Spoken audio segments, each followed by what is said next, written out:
ஓம் சாந்தி. Doctor Sachin பாயினுடைய English பட்டி, த pure life, த பிரம்மச்சரிய revolution. 21 நாட்களுக்கான பட்டி, தூய வாழ்க்கை, பிரம்மச்சரிய புரட்சி. வாழ்நாளெல்லாம் தன்னுடைய கணவனை கட்டுப்படுத்திய ஒரு பெண் இறந்துட்டுருக்குறாங்க. அவர் ரொம்ப பாவப்பட்ட ஒருத்தர், மனைவியால அடக்கப்பட்ட ஒரு கணவன். உள்ளுக்குள்ள அவருக்கு ரொம்ப மகிழ்ச்சி, என்னுடைய மனைவி இறந்துட்டு இருக்கான்றத பார்த்து. ஆனா தன்னுடைய மரணத்துக்கு முன்னால அந்த மனைவி ஒரு அனௌன்ஸ்மெண்ட் கொடுத்தா, நான் உன்னை ரொம்ப ஈஸியா விட்டுடுவேன்னு நீ நினைக்காத. என்னுடைய மரணத்துக்கு பிறகு கூட ஒவ்வொரு இரவும் பேயா வந்து உன்னை விசிட் பண்ணுவேன். எனவே கவனமா இரு. நான் இறந்துட்டு இருக்கேன்னு ரொம்ப சந்தோஷப்படாத. நான் உன்னை ஆட்டி படைப்பேன் அப்படின்னு அந்த மனைவி சொன்னாங்க. அந்த கணவர் ரொம்ப பயந்து போயிருக்காரு. மனைவி இறந்துட்டாங்க. ரொம்ப நாட்கள் கடந்து போயிடுச்சு. அவர் ரொம்ப மகிழ்ச்சியா இருந்தாரு, ரொம்ப ஃப்ரீயா இருந்தாரு. மனைவி இப்ப இல்லவே இல்லை. திருப்பி வர்றதுக்கான எந்த ஒரு சான்ஸும் இல்லை. எனவே அவர் எப்போதுமே என்னெல்லாம் செய்யணும்னு நினைச்சாரோ அதை செய்யறதுக்கான விஷயத்த பத்தி யோசிச்சுட்டு இருந்தாரு. அவர் ஒரு சுதந்திரத்தின் அலையை உணர்ந்தாரு. ஆனா அன்னைக்கு இரவே யாரோ அவர் கதவை தட்டினாங்க. அவர் கதவை திறந்தாரு. அந்த மனைவி அவர் முன்னால நின்றுட்டு இருந்தாங்க. அவங்க சொன்னாங்க, இதோ பாரு, நான் உன்னை ஏற்கனவே சொல்லியிருக்கேன், நான் உன்னை விட மாட்டேன். நான் திருப்பி இங்கே வந்திருக்கிறேன். நீ இந்த முழு நாளும் என்ன பண்ணிட்டு இருக்கன்றத நான் பார்த்துட்டேன். உன்னுடைய ஒவ்வொரு கனவை பற்றியும் எனக்கு தெரியும். எனவே கவனமா இரு. அவர் அப்படியே ஷாக் ஆயிட்டாரு அந்த பேயை பார்த்து. மேலும் அந்த பெண் அங்க இருக்கக்கூடிய சேர்ல அமர்ந்து முழு இரவும் அவரை பார்த்துட்டே இருக்கிறாங்க. இப்போ அவங்களுடைய பர்மிஷன் இல்லாம இவரால ஒரு கனவு கூட காண முடியாது. அவரு சில குருவை தேடி போக நினைச்சாரு உதவிக்காக. ஆனா அந்த பெண் அவரை வார்ன் பண்ணாங்க, எச்சரிக்கை கொடுத்தாங்க. நீ போனா எனக்கு தெரிய வந்துடும், எனவே அதை பத்தி யோசிக்கவே யோசிக்காதன்னு. அவருக்கு ஒண்ணுமே புரியல, என்ன செய்யறதுன்னே புரியல. ஆனாலும் அவர் ஒரு ஜென் மாஸ்டர் கிட்ட போனாரு. தன்னுடைய இக்கட்டான சூழ்நிலைய பத்தி அவர்கிட்ட சொன்னாரு. அந்த மாஸ்டர் சொன்னாரு, ஓ அப்படியா, ஒன்று பண்ணு, இந்த சின்ன பைய எடுத்துக்கோ. இதுல சில கற்கள் இருக்குது, சில கூழாங்கற்கள் இருக்குது. அவ அடுத்த முறை வந்தா அவளை இதை கவுண்ட் பண்ண சொல்லு, இதை என்ன சொல்லு. அவளுடைய எண்ணிக்கை சரியாக இருந்தா, அவ என்ன எண்ணிக்கை கொடுக்கறாளோ உடனே அதை நீ எண்ண ஆரம்பி. ஒருவேளை அவளுடைய எண்ணிக்கை சரியாக இருந்தா அவ இருக்கிறது நிஜம்.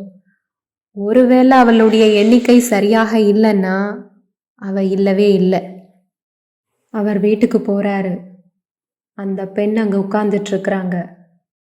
அவர் திருப்பியும் அதிர்ச்சியாகிறாரு. அந்த பெண் சொல்றாங்க, எனக்கு தெரியும், நீ ஜென் மாஸ்டர் கிட்ட போயிருக்கன்னு தெரியும். அவரு உனக்கு ஒரு பை நிறைய கூழாங்கற்களை கொடுத்தாரு அப்படின்னு சொல்றாங்க. அவருக்கு மீண்டும் அதிர்ச்சி. அவங்களுக்கு எல்லாமே தெரியுது.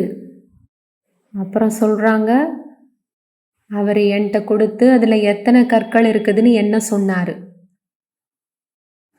அவர் தன்னுடைய மனதுக்குள்ள சொன்னாரு, ஓ இதுவும் அவளுக்கு தெரிஞ்சிருக்குது. ஆனாலும் அவர் தன்னுடைய மாஸ்டரை கீழ்ப்படியணும். அவர் அவங்க கிட்ட ஆமான்னு சொன்னாரு. இதுல எத்தனை கற்கள் இருக்குது, இந்த பையில எத்தனை கற்கள் இருக்குதுன்னு சொல்லுன்னு கேட்டாரு. அவங்க பதில் சொல்லல. அந்த நாள்ல இருந்து அவங்க திரும்பி வரவே இல்லை. அப்படியே காணாம போயிட்டாங்க. அந்த மனிதன் ரொம்ப மகிழ்ச்சியில இருந்தாரு. அவருடைய மாஸ்டர்கிட்ட ஓடி போனாரு, போய் கேட்டாரு, இதை எப்படி நீங்க செஞ்சீங்க? இப்ப அவ என்னையெல்லாம் பார்க்கறதுக்கு வர்றதே இல்லை. அந்த மாஸ்டர் சொன்னாரு, ரொம்ப சிம்பிள். அவ இருந்தா, ஏன்னா அவ உன்னுடைய மனதுல இருந்தா. அவ வெறுமனே உன்னுடைய மனதின் கணிப்பு. அதனாலதான் உனக்கு என்னெல்லாம் தெரியுமோ அதெல்லாம் அவளுக்கு தெரிஞ்சிருக்கு. ஆனா இப்போ உனக்கு அந்த பையில எத்தனை கற்கள் இருக்குதுன்றது தெரியாது. அதனால அவளுக்குமே தெரியல. அவ ஒண்ணுமே இல்லை, ஆனா உன் மனதினுடைய மாய தோற்றம்.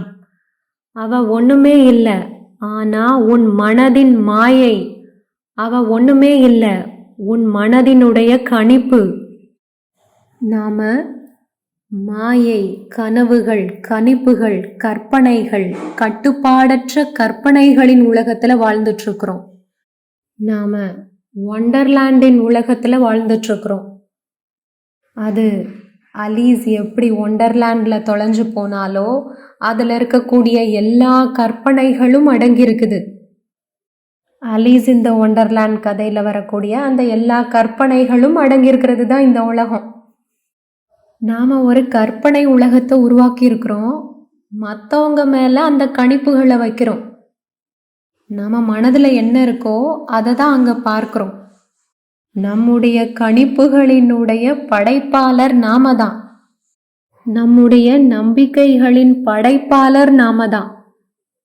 நம்ம மனசுல என்ன நினைக்கிறோமோ அதை தான் வெளியே பார்க்குறோம். நாம ஒரு கண்ணாடி போட்டிருக்கிறோம், ரெட் லென்ஸ் இருக்கக்கூடிய ஒரு கண்ணாடி. அப்புறமா இந்த உலகம் நெருப்புல இருக்கிறதா பார்க்கிறோம். பிரச்சனை உலகத்துல இல்லை, பிரச்சனை உங்களுடைய லென்ஸ்ல தான் இருக்கு. மேலும் மிக சிறந்த பைத்தியக்காரத்தனம்ன்றது மனித ஆசை. ஸோ இன்னிலிருந்து நாம மனித ஆசைன்ற பைத்தியக்காரத்தனத்துக்குள்ள ஆழமா டைவ் அடிக்க போறோம். இச்சை அது எப்படி செயல்படுது, ஆசையினுடைய அனட்டாமி, பிசியாலஜி மற்றும் பயோகெமிஸ்ட்ரி என்ன, அது நம்மளை எப்படி ஏமாத்துது. நாம அதை நிஜம்னு நினைக்கிறோம், ஆனா அது ஒருபோதும் நிஜம் இல்லை. நாம அது அங்க இருக்கிறதா ஃபீல் பண்றோம், ஆனா அது அங்க இல்லை. அது வெறுமனே நம்மளை ஏமாத்துது. அது ரொம்பவும் ஏமாற்றக்கூடியது. ஒரு அலைந்து திரியும் ஒளியை போல, மாய ஒளி போல, ஒரு பாலைவனத்துல இருக்கக்கூடிய அந்த ஒயாசிஸ் போல, பாலைவனத்துல தென்படக்கூடிய அந்த நீர்நிலை மாதிரி. அதை பார்த்து நீங்க ஓடி போவீங்க. பக்கத்துல போனா அது ஒண்ணுமே இல்லாம காணா போயிடும், அது அப்படியே மறைஞ்சு போயிடும். மனிதனின் மிகப்பெரிய ஆசைன்றது புலன் சார்ந்த ஆசை. மனிதனின் மிகப்பெரிய ஃபோர்ஸ்ன்றது இந்த பிரம்மச்சரிய ஃபோர்ஸ். பிரம்மச்சரியம்ன்றது ஆன்டி செக்ஸ் இல்லை, செக்ஸுக்கு எதிரானது இல்லை. It is the maturity of sex, பாலியலின் முதிர்ந்த தன்மை. இது அதற்கு எதிரானது அல்ல. அடித்தளத்துல எரிக்கக்கூடிய ஒரு நெருப்பு. அதே நெருப்பு உயர்ந்த நிலையில உங்களுக்கு டார்ச்சாக மாறிடும். இது பயாலஜிக்கல் ரிஃப்ளெக்ஸுக்கு எதிராக போகிறதில்ல, அதாவது உயிரியல் அனிச்சைக்கு எதிராக போகிறதல்ல. இது அதை கடந்து போகிறது, அதை தாண்டி போகிறது. இது கட்டுப்படுத்துறதல்ல, இது ஓடி போகிறதல்ல. இது ஒரு வாள் எடுத்து அதற்கு எதிராக சண்டை போடுறதில்ல. இது எல்லா விதமான புலன் சார்ந்த மற்றும் பாலியல் சார்ந்த கற்பனைகள் அனைத்தும் பயனற்றது அப்படின்ற மாதிரி ஒரு கட்டத்துக்கு அடையக்கூடிய ஒரு விழிப்புணர்வு நிலை. எனவே இன்னைக்கு நாம புது சீரீஸ் ஆரம்பிக்கிறோம், தூய வாழ்க்கை.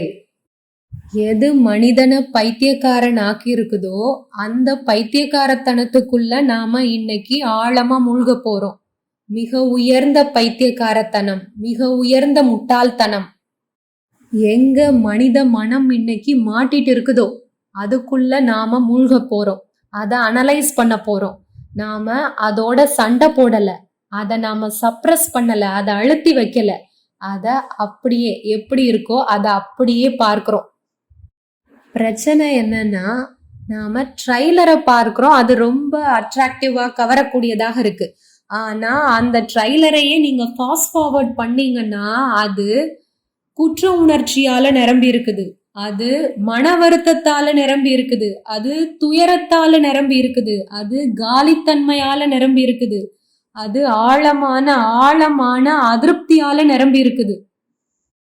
எப்போ நீங்க முழுமையா அந்த நிஜத்தை பார்க்கறீங்களோ அப்போ அந்த கவர்ச்சி காணாம போயிடும்.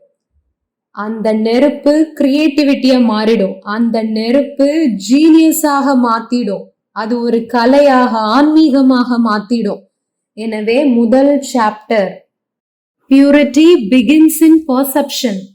தூய்மை பார்வையில ஆரம்பமாகுது. பியூரிட்டின்றது பார்க்கக்கூடியவங்களுடைய கண்கள்ல இருக்குது. எப்படி காமம்ன்றது பார்க்கக்கூடியவங்களுடைய கண்கள்ல இருக்குதோ அதே போல பியூரிட்டின்றதும் பார்க்கக்கூடியவர்களின் கண்கள்ல இருக்குது. பியூரிட்டின்றது எல்லா விதமான மாயைகள்ல இருந்தும் விடுபட்டு இருக்கிறது. பியூரிட்டின்றது தனித்து இருக்கிறது இல்ல, பியூரிட்டின்றது அடக்கிறது இல்ல, பியூரிட்டின்றது செயல் இல்ல, பியூரிட்டின்றது நினைவு, பியூரிட்டின்றது விழிப்புணர்வு, பியூரிட்டின்றது செயல் இல்ல, இது ஒரு யோக நிலை இல்ல, இது ஒரு ஸ்வமான் இல்ல, இது ஒரு வார்த்தை இல்ல, இது ஒரு சென்டென்ஸ் இல்ல, இது ஒரு பொருளியலோ அலங்கார பேச்சோ இல்ல. பியூரிட்டி தான் இயல்பு, பியூரிட்டின்றது ஸ்வபாவம், பியூரிட்டின்றது நினைவு. அதை அடையிறதுக்கு நான் என்ன செய்யணும்? அது ஏற்கனவே இருக்குது. எந்த தருணத்துல நான் பியூர் ஆகணும், தூய்மை ஆகணும்னு சொல்றேனோ அங்க நான் ஒரு யுத்தத்தை உருவாக்குறேன், ஒரு போராட்டத்தை உருவாக்குறேன். இது நான் ஏற்கனவே தூய்மையாக இருக்கிறேன்ற விழிப்புணர்வுக்கு வர்றது. இது ஏதோ ஒன்று ஆகக்கூடியதற்கான கேள்வி இல்லை, ஆக போறேன்ற அந்த செயல் மன அழுத்தத்தை உருவாக்குது. பறவை வானத்துல கீச்சொலியிடுது, அது எவ்வளவு இயற்கையாக இருக்குது. அது ஏதாவது முயற்சி செய்தா?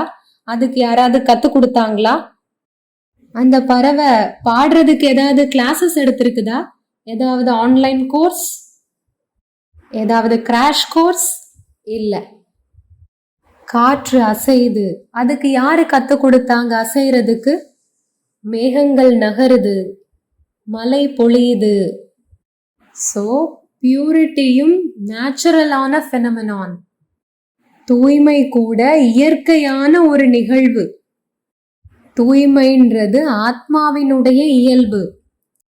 பியூரிட்டின்றது இன்னைக்கு சாக்கார முரளியில பாபா சொன்னது போல இது கிளிப்பில்ல மாதிரி சொல்றது இல்ல, எப்படி அந்த பக்தர்கள் செய்யறாங்க அது மாதிரி இல்ல.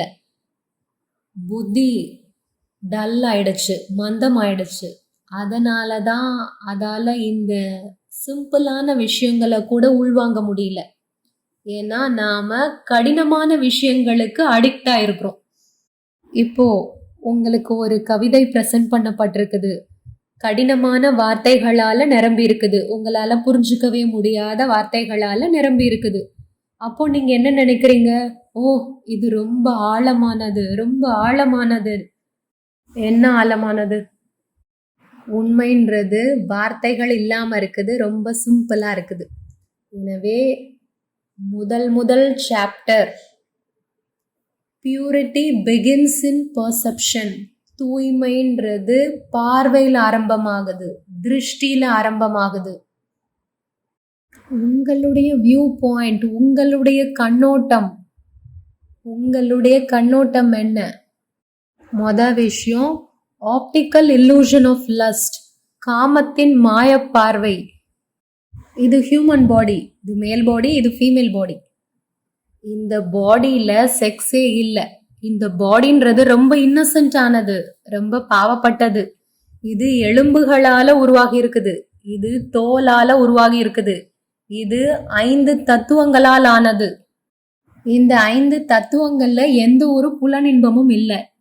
இந்த பாடி ரொம்ப பாவப்பட்டது. பிரச்சனையே நீங்க தான்.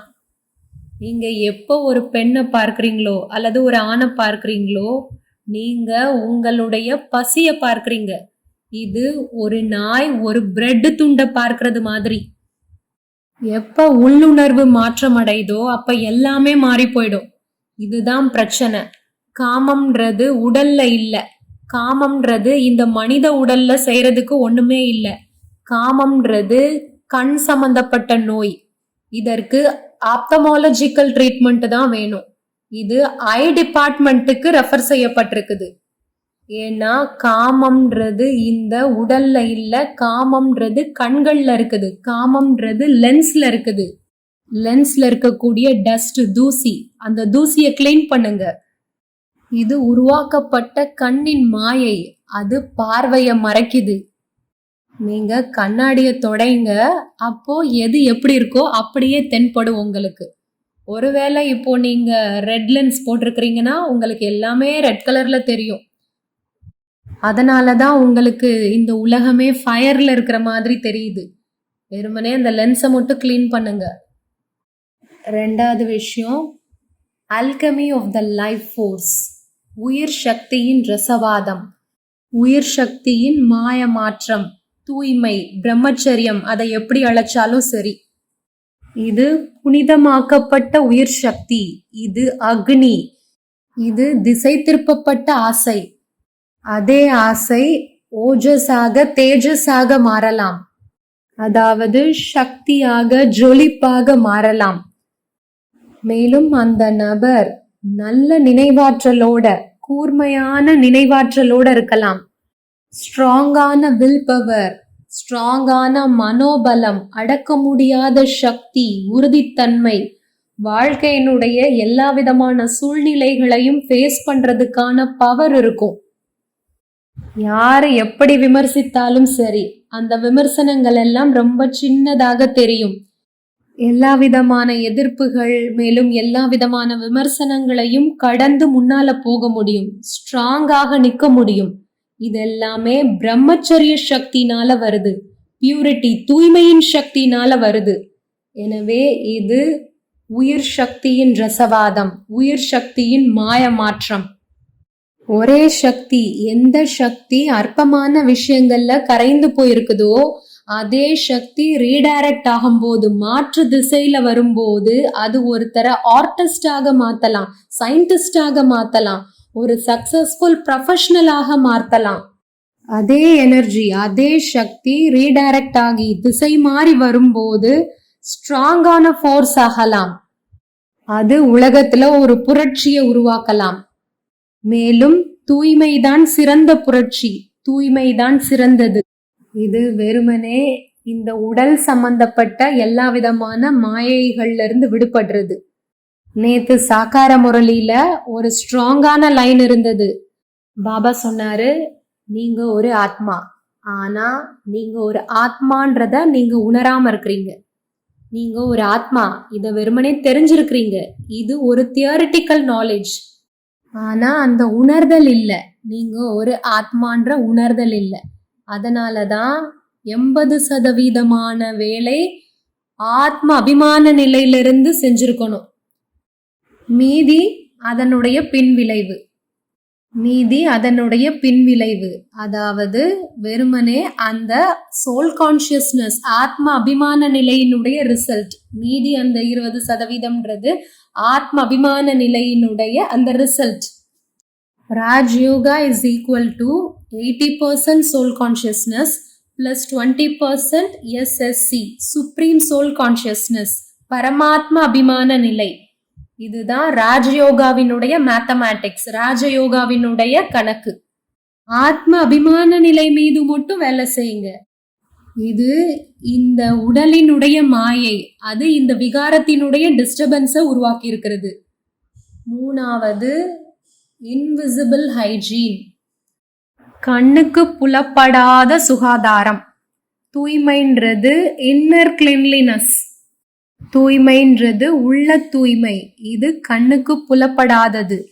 இந்த தூய்மை எதுக்குன்னா, நீங்க கடவுளை ப்ளீஸ் பண்றதுக்கு இல்ல. இது ஒண்ணு எந்த ஒரு கடவுளையும் மகிழ்ச்சி படுத்துறதுக்கு இல்ல. இந்த தூய்மை லேசாக ஃபீல் பண்றதுக்கு. இந்த தூய்மை உங்களை அப்படியே பறக்கிற மாதிரி உணர வைக்கும். அதாவது இந்த தூய்மைன்றது மனதினுடைய வெளிப்படைத்தன்மை. இந்த தூய்மை உங்களை பறக்கிற மாதிரி ஃபீல் பண்ண வைக்கும். பறந்துகிட்டே பாடுற மாதிரி, பாடிக்கிட்டே பறக்கிற மாதிரி. எப்படி அந்த ஷெல்லி பறவை பாடிக்கிட்டே பறக்குது, அது பறக்குது பாடுது, ரெண்டும் சேர்ந்து செய்யுது. எனவே தூய்மைன்றது யாரையோ மகிழ்ச்சி படுத்துறதுக்கு இல்ல, யாரையோ ப்ளீஸ் பண்றதுக்கு இல்ல. தூய்மைன்றது நம்மளுடைய சென்டருக்கே திரும்பி வர்றது. தூய்மைன்றது விழிப்புணர்வை மையப்படுத்துறது. ஒவ்வொரு அசுத்தமான எண்ணமும் விழிப்புணர்வு மீது பாத சுவடாக விட்டுட்டு போகுது. ஒவ்வொரு அசுத்தமான உணர்வும் ஒரு நியூரல் ட்ராக், நரம்பியல் பாதைய உருவாக்குது. மேலும் நாம இந்த எல்லா அசுத்தமான எண்ணங்கள், உணர்வுகள், கற்பனைகளால உருவாக்கப்பட்ட அந்த காட்டுக்குள்ள தொலைஞ்சு போயிட்டோம். அதனாலதான் இளைஞர்கள் இந்த செக்ஷுவல் ஃபேண்டசிஸ், பாலியல் கற்பனைகளால ரொம்ப பாதிக்கப்பட்டிருக்கிறாங்க. மேலும் அதுல இருந்து வெளியே வர்றதுக்கு ரொம்ப கஷ்டப்படுறாங்க. ஏன்னா நியூரல் பாத்ஸ், அந்த நரம்பியல் பாதைகள் ரொம்ப ஆழமானது.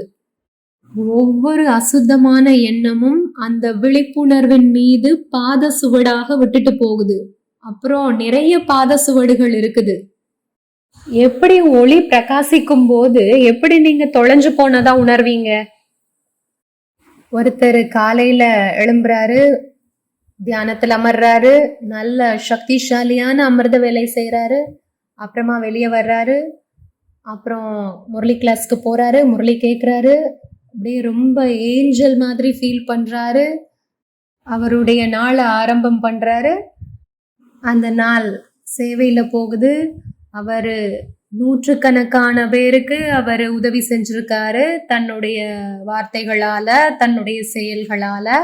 அப்புறம் எப்போ தூங்கக்கூடிய நேரம் வருதோ இப்போ அந்த காலித்தன்மை அட்டாக் பண்ணுது.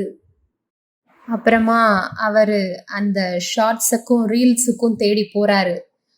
அப்புறம் அந்த டோபமைன் சுரக்குது, அந்த பசி தீர்க்கப்படுது, ஏதோ கொஞ்சம் எக்ஸ்டென்ட்டுக்கு தீர்க்கப்படுது.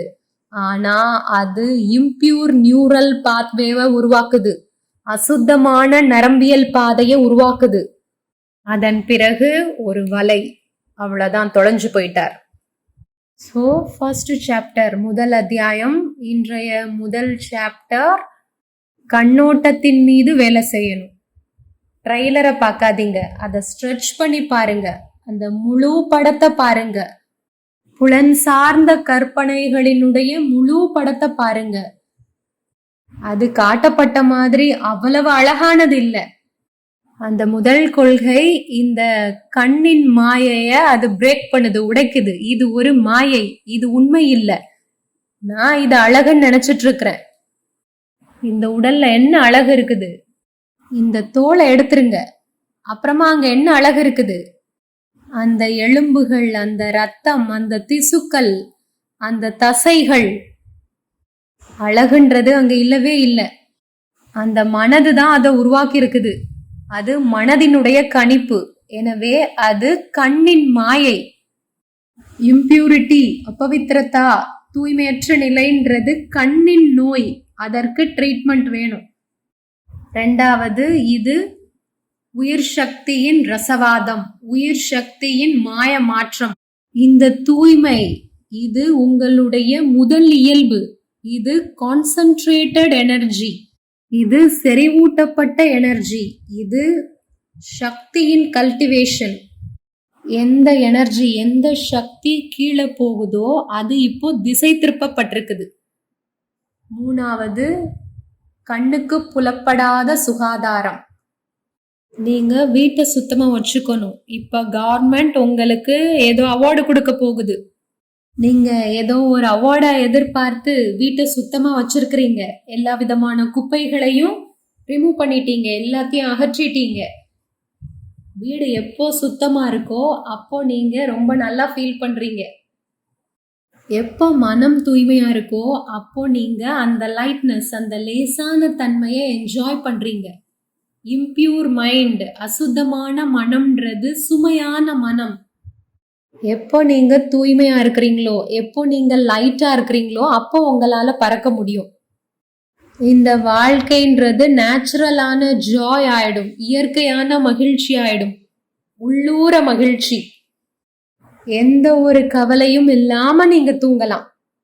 நீங்க சந்தோஷமா எழும்புவீங்க, மகிழ்ச்சியா எழும்புவீங்க.